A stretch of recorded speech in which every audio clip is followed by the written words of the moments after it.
ನಮಸ್ತೆ. ವನಜ ಮಲೆನಾಡು ಬಂದಾಯಿತು, ಹೊಸ ವಿಡಿಯೋ ತಂದಾಯಿತು. ಬನ್ನಿ ಇವತ್ತು ಕೃಷ್ಣ ರುಕ್ಕು ಸೀರಿಯಲ್ಲು ಹೇಗೆ ಮೂವ್ ಆಗುತ್ತೆ, ಏನು ಸ್ಟೋರಿ ನೋಡೋಣ. ಅದಕ್ಕಿಂತ ಮುಂಚೆ ನನ್ನ ವಿಡಿಯೋಕ್ಕೆ ಸಬ್ಸ್ಕ್ರೈಬ್ ಮಾಡಿಲ್ಲ ಅಂದರೆ ದಯವಿಟ್ಟು ಸಬ್ಸ್ಕ್ರೈಬ್ ಮಾಡ್ಕೊಳ್ಳಿ, ಹಾಗೆ ಒಂದು ಲೈಕ್ ಕೊಡಿ. ಕೃಷ್ಣ ಆ ಕಡೆಯಿಂದ ಬರ್ತಾ ಇರ್ತಾನೆ. ಅಲ್ಲಿ ಅವನ ಕೈಯಲ್ಲಿ ಒಂದು ಚೈನ್ ಇರುತ್ತೆ. ಆ ಚೈನ್ನ ಇಟ್ಕೊಂಡು ಬರ್ತಾ ಇರ್ತಾನೆ. ಅವರು ಮನೇಲಿರೋ ಅಂಥ ಹುಡುಗಿ ಅಡ್ಡ ಬರ್ತಾಳೆ. ಅಡ್ಡ ಬಂದಾಗ ಆ ಚೈನ್ ಬಿದ್ದೋಗುತ್ತೆ. ಅದನ್ನು ತೆಗೆದು ಅವಳೇ ಕೊಡ್ತಾಳೆ ಅವನ ಕೈಗೆ.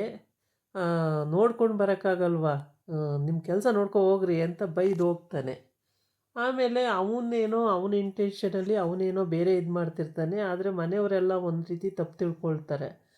ಈ ಹುಡುಗಿ ಅವನ್ನೇ ನೋಡ್ತಾ ಆ ಕಡೆ ನಿಂತಿರ್ತಾಳೆ. ಅಷ್ಟೊತ್ತಿಗೆ ಕೃಷ್ಣನಪ್ಪ ಆ ಕಡೆಯಿಂದ ಬರ್ತಾನೆ. ಬಂದುಬಿಟ್ಟು ಏನಮ್ಮ ಇಲ್ಲಿ ನಿಂತಿದ್ದಿ ಅಂತ ಕೇಳ್ತಾನೆ.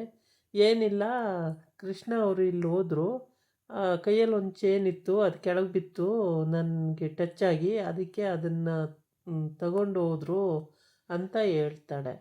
ಸರಿ ಅಂತ ಹೇಳ್ಬಿಟ್ಟು ಇವರಿಬ್ಬರು ಮಾತುಕತೆ ಆಡ್ತಾರೆ. ಮಾತಾಡಿಕೊಂಡು ಆಮೇಲೆ ತಂಗಿ ನೋಡಿದೆನಮ್ಮ ಅಂತ ಕೇಳ್ತಾರೆ. ತಂಗಿ ರೂಮಲ್ಲಿದ್ದರು, ಈಗ ಸ್ವಲ್ಪ ಹೊತ್ತು ಮುಂಚೆ ನೋಡಿದಾಗ ರೂಮಲ್ಲಿದ್ದರು ಅಂತ ಹೇಳ್ತಾಳೆ.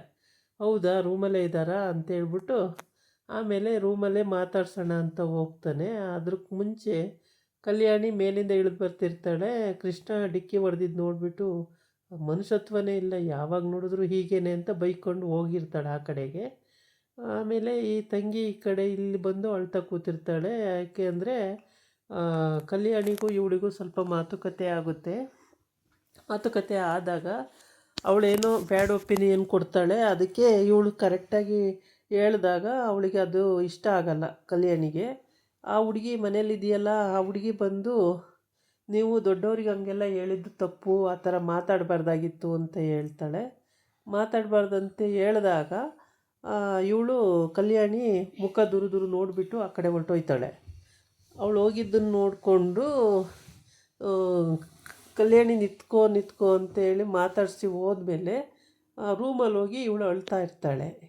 ಏನು ಕಾರಣ ಅನ್ನೋದು ಗೊತ್ತಿಲ್ಲ. ಆದರೆ ಅದೇನೋ ಮಕ್ಕಳು ಅಂತಾಳೆ. ಅಕಸ್ಮಾತಿಗೆ ಬಂದಿರೋ ಹುಡುಗಿನೇ ಇವಳು ಮಗಳಿರ್ಬೋದಾ ಏನೋ ಹೇಳೋಕ್ಕಾಗಲ್ಲ.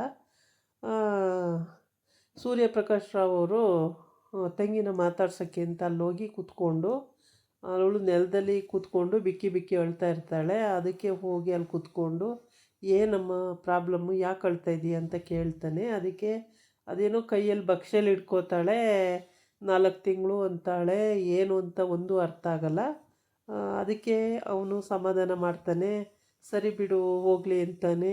ಆದರೆ ಏನೂ ಗೊತ್ತಾಗ್ತಾ ಇಲ್ಲ, ಒಂದೂ ಅರ್ಥ ಆಗಲಿಲ್ಲ ಇಲ್ಲಿ. ಆವಾಗ ಅವನು ತುಂಬ ಸಮಾಧಾನ ಮಾಡ್ತಾನೆ. ಇವಳು ಬಿಕ್ಕಿ ಅಳ್ತಾಳೆ, ಸಿಕ್ಕಾಬಟ್ಟೆ ಅಳ್ತಾಳೆ, ಬಿಕ್ಕಿ ಅಳ್ತಾಳೆ.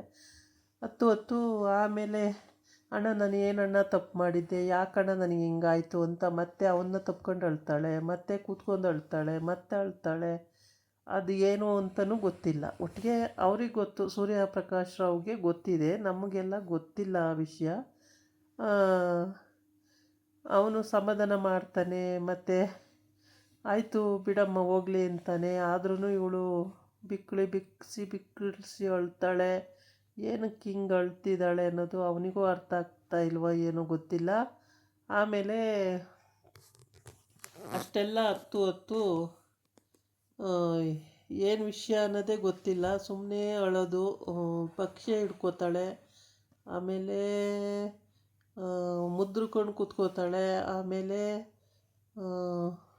ಒಬ್ಬಳೇ ಅಳ್ತಾಳೆ. ಏನು ವಿಷಯ ಅನ್ನೋದು ಒಬ್ರಿಗೂ ಗೊತ್ತಿಲ್ಲ. ಯಾವ ಕಾರಣಕ್ಕೆ ಇವಳು ಅಳ್ತಿದ್ದಾಳೆ ಏನು ಅಂತಲೂ ಗೊತ್ತಾಗ್ತಾಯಿಲ್ಲ ಇಲ್ಲಿವರೆಗೆ. ಮಾತ್ರ ಅಳ್ತಾಳೆ ಇರ್ತಾಳೆ ಯಾವಾಗಲೂ ಕೂಡ.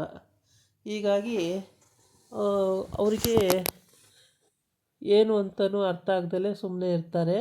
ಈ ಕಡೆ ರುಕ್ಕು ಮತ್ತು ರುಕ್ಕು ತಂಗಿ ಇಬ್ಬರು ಕೂತ್ಕೊಂಡು ಮಾತಾಡ್ತಾ ಇರ್ತಾರಲ್ಲ ಅವ್ರ ಮನೆಯಲ್ಲಿ. ಮಾತಾಡ್ತಿರುವಾಗ ಮತ್ತು ಕಣೆ ರಿಯಲ್ ಇದು ಒಂದು ಗೇಮ್ ಮಾಡ್ತಾಯಿದ್ದಾರೆ. ರಿಯಲ್ ಗೇಮು ಅಂತ ಹೇಳ್ಬಿಟ್ಟು ಅದನ್ನು ನೀನು ಹಳ್ಳೀಲಿ ಅದು ಮಾಡಿದ್ರೆ ಗೊತ್ತಾಗುತ್ತೆ, ಏಕೆಂದರೆ ನೀನು ಹುಟ್ಟಾಗಿಂದ ಹಳ್ಳೀಲಿ ಇಲ್ವಲ್ಲ, ನಿಂಗೆ ಗೊತ್ತಾಗಲ್ಲ ಅಂತಾಳೆ. ಅಯ್ಯೋ ಅದೇನು ದೊಡ್ಡ ಕೆಲಸನ ಬಿಡು, ಹೋದರೆ ನಾವು ಮಾಡ್ಬೋದು ಅಂತಾಳೆ. ಅಷ್ಟು ಸುಲಭ ಅಲ್ಲಮ್ಮ ಅದು. ಸಿಟಿಲಿರೋರು ಹೋಗಿ ಹಳ್ಳೀಲಿ ಮಾಡೋದು ಅಂದರೆ ತುಂಬ ಕಷ್ಟದ ಕೆಲಸ, ಅಷ್ಟು ಸುಲಭದ ಕೆಲಸ ಅಲ್ಲ ಅದು ಅಂತ ಹೇಳ್ತಾಳೆ. ಏನಿಲ್ಲ ಬಿಡಕ್ಕ, ಸುಲಭನೇ ಇರುತ್ತೆ ಅಂತ. ಹಾಂ ಹಾಂ ಹಾಂ, ಸುಲಭನೇ ಇರುತ್ತೆ, ಹೋಗು ಒಂದು ಸಲ ಗೊತ್ತಾಗುತ್ತೆ ನಿಂಗೆ ಅಂತಾಳೆ. ಆಯಿತು ಬಿಡು, ಚಾನ್ಸ್ ಸಿಕ್ಕಿರೋ ಹೋಗದೆ ಇರ್ತೀನ, ಹೋಗೇ ಬಿಡ್ತೀನಿ ಅಂತ ಹೇಳಿ ರುಕ್ಕು ತಂಗಿ ಹೇಳ್ತಾಳೆ. ಈ ಕಡೆ ಜಯಪ್ರಕಾಶ್ ರಾವ್, ಸೂರ್ಯಪ್ರಕಾಶ್ ರಾವ್ ಅವನು ಏನೋ ಯೋಚನೆ ಮಾಡ್ತಾ ಇರ್ತಾನೆ. ಅಂದರೆ ಅವಳು ಅಳ್ತಿರೋದ್ರ ಬಗ್ಗೆನೋ ಏನೋ ಗೊತ್ತಿಲ್ಲ, ಯೋಚನೆ ಮಾಡ್ತಾ ಇರ್ತಾನೆ. ಏನು ಹೇಳಬೇಕು ಅಂತ. ಇದಾಗಿತ್ತು ಇವತ್ತಿನ ವಿಡಿಯೋ. ನಾಳೆ ಇನ್ನೊಂದು ವಿಡಿಯೋ ಜೊತೆ ಬರ್ತೀನಿ. ನಮಸ್ಕಾರ.